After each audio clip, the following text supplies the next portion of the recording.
Alhamdulillah.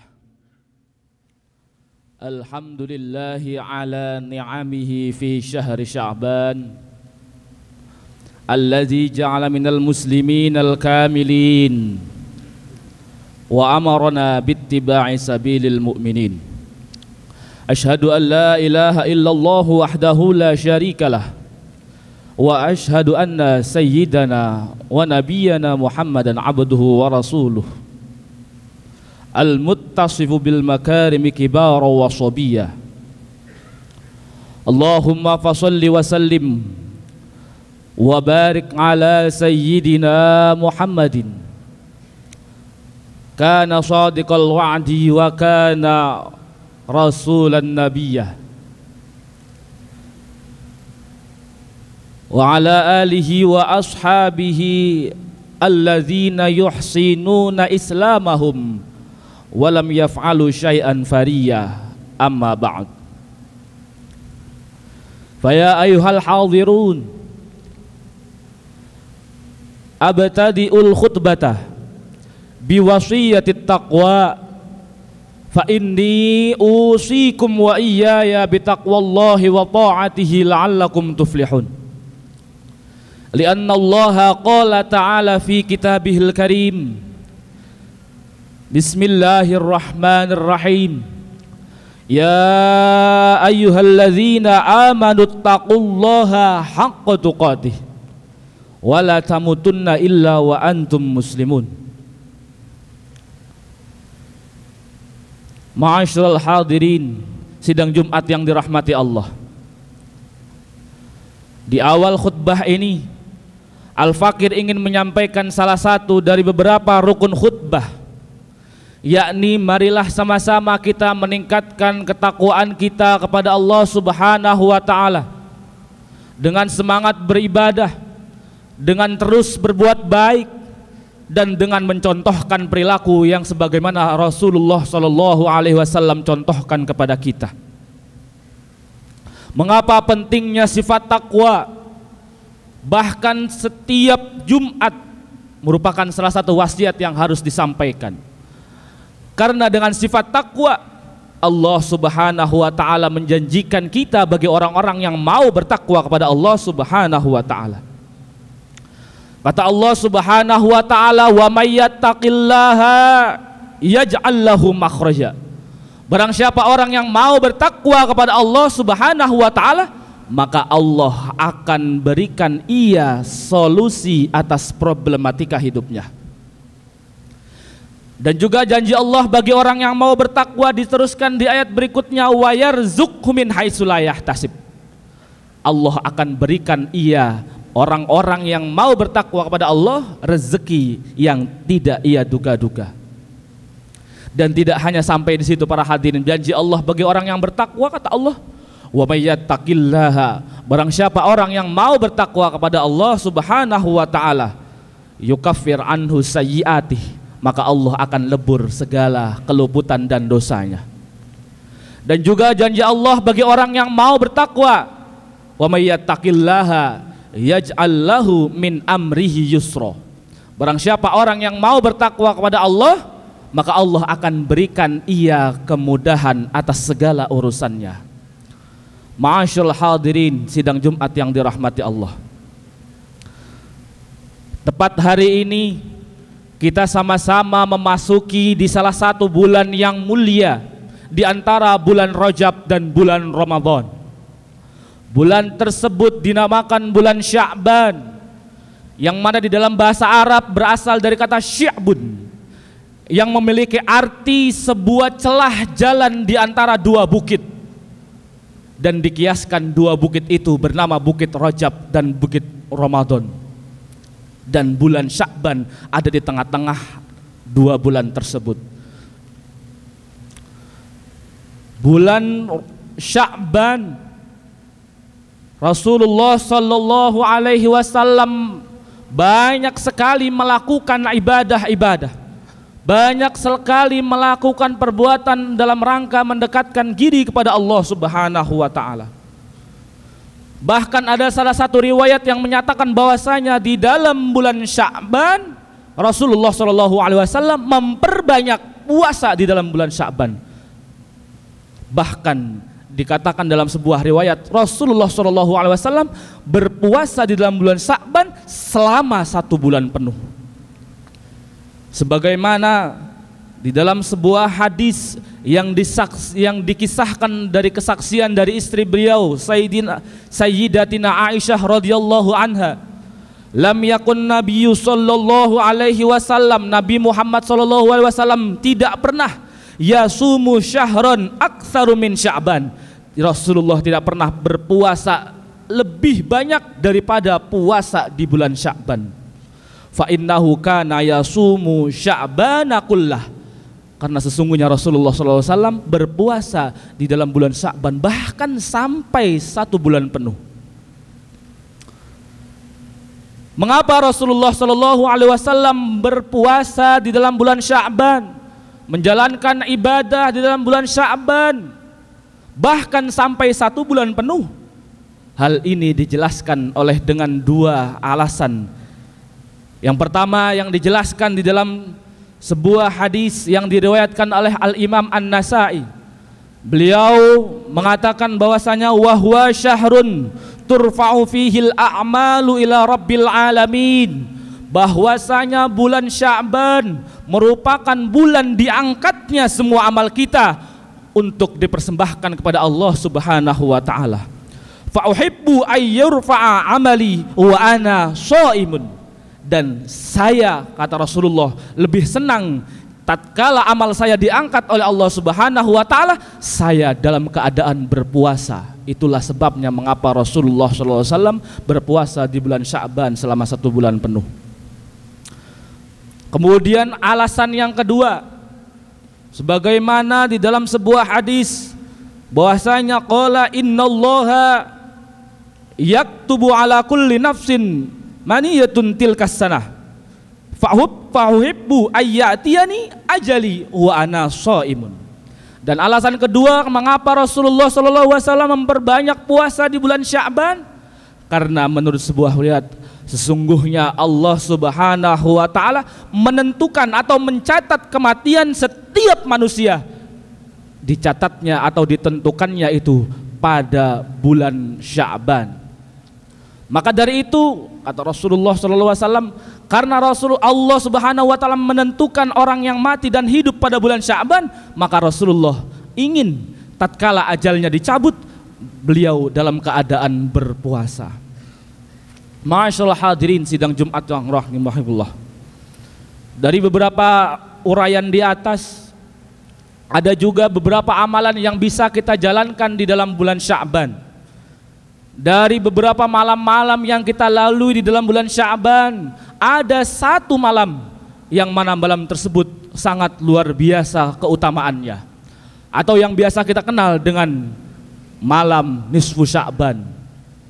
Malam nisfu Sya'ban pada tahun ini jatuh pada tanggal 14 Februari atau tepat pada malam Jumat. Pada malam yang bertepatan pada 15 Sya'ban ini, Allah Subhanahu wa taala menetapkan segala keputusan yang berhubungan dengan urusan manusia, baik itu yang berhubungan dengan kematian, berhubungan dengan rezeki, perbuatan baik maupun perbuatan buruk. Maka dari itu, pada malam hari di tanggal 15 bulan Sya'ban ini, marilah kita isi dengan kebaikan dan marilah kita isi dengan ibadah. Karena di dalam surat Ad-Dukhan dijelaskan bahwasanya inna anzalnahu fi lailatin mubarakah inna kunna munzirin fiha yufraqu kullu amrin hakim. Sesungguhnya kami menurunkan pada suatu malam yang diberkahi, dan sesungguhnya kamilah yang memberi peringatan, dan pada malam itu dijelaskan segala urusan yang penuh dengan hikmah. Para ulama tafsir menjelaskan menjelaskan lailatin mubarakah di sini malam yang penuh dengan berkah. Dijelaskan yang dimaksud dalam malam tersebut adalah malam Lailatul Qadar, pendapat yang pertama, dan pendapat yang kedua menjelaskan bahwa malam tersebut adalah malam nisfu Sya'ban yang akan kita lalui bersama. Di dalam kitab tafsir Al-Baghawi, sahabat Ikrimah berkata bahwasanya malam yang diberkahi tersebut adalah malam nisfu Sya'ban, dan pada malam tersebut ditetapkan segala urusan untuk manusia selama 1 tahun ke depan, dan orang yang akan hidup dan akan mati selama 1 tahun ke depan juga ditentukan pada malam tersebut. Ma'asyiral hadirin sidang Jumat yang dirahmati Allah, ibadah yang kita lalui, kegiatan peribadatan yang kita sama-sama jalankan tentu harus dilaksanakan dengan hati yang ikhlas, semata-mata hanya mengharapkan ridho dari Allah Subhanahu wa taala. Mengapa? Sebab Allah Subhanahu wa taala berfirman di dalam surat Az-Zumar. Allah Subhanahu wa taala berfirman, "Qul inni umirtu an a'budallaha mukhlishal lahuddin." Katakanlah wahai Muhammad, aku diperintahkan untuk menyembah kepada Allah Subhanahu wa taala mukhlishal lahuddin, dengan penuh keikhlasan, hanya semata-mata hanya untuk Allah Subhanahu wa taala. Akan tetapi ma'asyiral hadirin, bukan berarti selama 24 jam hidup kita hanya digunakan untuk bersujud. Bukan berarti selama nafas kita gunakan untuk beribadah, tidak. Melainkan kita bekerja, mencari nafkah untuk menghidupi keluarga kita juga bagian dari ibadah, tentunya merupakan ibadah yang ghairu mahdhah. Dan semua amal perbuatan yang kita lakukan selama sehari-hari bisa menjadi ibadah, tapi juga bisa menjadi sia-sia jika tanpa diiringi niat yang baik. Sebagaimana dalam sebuah hadis Rasulullah SAW dijelaskan di dalam kitab Ta'limul Muta'allim, bahwasanya beliau menjelaskan kam min amalin, banyak sekali amal, yutasawwaru bi surati amalid dunia, yang mana bentuknya itu merupakan amal-amal dunia, summa yasiru min a'malil akhirah, kemudian perbuatan tersebut, ibadah tersebut, amal tersebut bisa menjadi amal yang akhirat karena bihusnin niyah, sebab baiknya niat. Contohnya kita dari rumah pergi ke tempat kerja kita hanya semata-mata untuk menafkahi keluarga kita, dan itulah yang dinamakan niat yang baik dan akan mendapatkan ganjaran dari Allah Subhanahu wa taala. Akan tetapi jika niat kita, apa yang kita kerjakan diiringi dengan niat yang buruk, begitu juga sebaliknya. Wa kam min amalin yutasawwaru bi surati a'malil akhirah, yang bentuknya itu adalah perbuatan akhirat, yang bentuknya itu adalah ibadah, akan tetapi hatinya tatkala melaksanakannya tidak diiringi dengan niat yang baik, maka ibadah tersebut bisa menjadi sia-sia. Na'udzubillah summa na'udzubillah. Kemudian apa yang dinamakan ikhlas para hadirin sekalian? Yang dinamakan ikhlas adalah ifradul qalbi li'ibadatir rabbi, yaitu tatkala kita melaksanakan hal tersebut, tatkala kita melaksanakan ibadah tersebut, maka hati kita difokuskan hanya untuk kepada Allah Subhanahu wa taala, mendapatkan ridho dari Allah Subhanahu wa taala tanpa memikirkan pahala atau balasannya.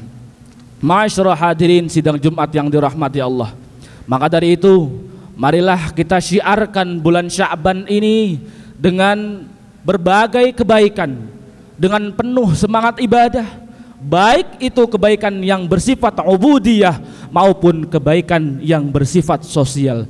Dan marilah sama-sama kita membiasakan diri kita untuk beribadah hanya semata-mata untuk mengharapkan ridho Allah Subhanahu wa taala, dan kelak semoga kita bertemu di bulan Ramadan dalam keadaan yang siap, mental yang cukup untuk melaksanakan ibadah kepada Allah Subhanahu wa taala. Barakallahu li wa lakum fil Qur'anil azim wa nafa'ani wa iyyakum bima fihi minal ayati wa dzikril hakim wa taqabbala minni wa minkum tilawatahu innahu huwal ghafurur rahim.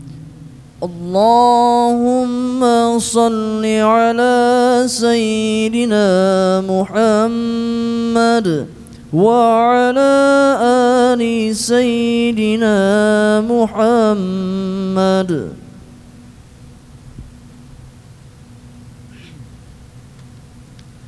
Alhamdulillah, Alhamdulillahi ala ihsanihi wa syukru lahu ala taufiqihi wa amtinanih. Asyhadu an la ilaha illallah wahdahu la syarikalah wa asyhadu anna sayyidana wa nabiyyana Muhammadan abduhu wa rasuluhu ad-da'i ila ridwanih. Allahumma salli wa sallim wa barik ala sayyidina Muhammadin salatan wa salaman tasliman ala sayyidina Muhammad. Amma ba'd.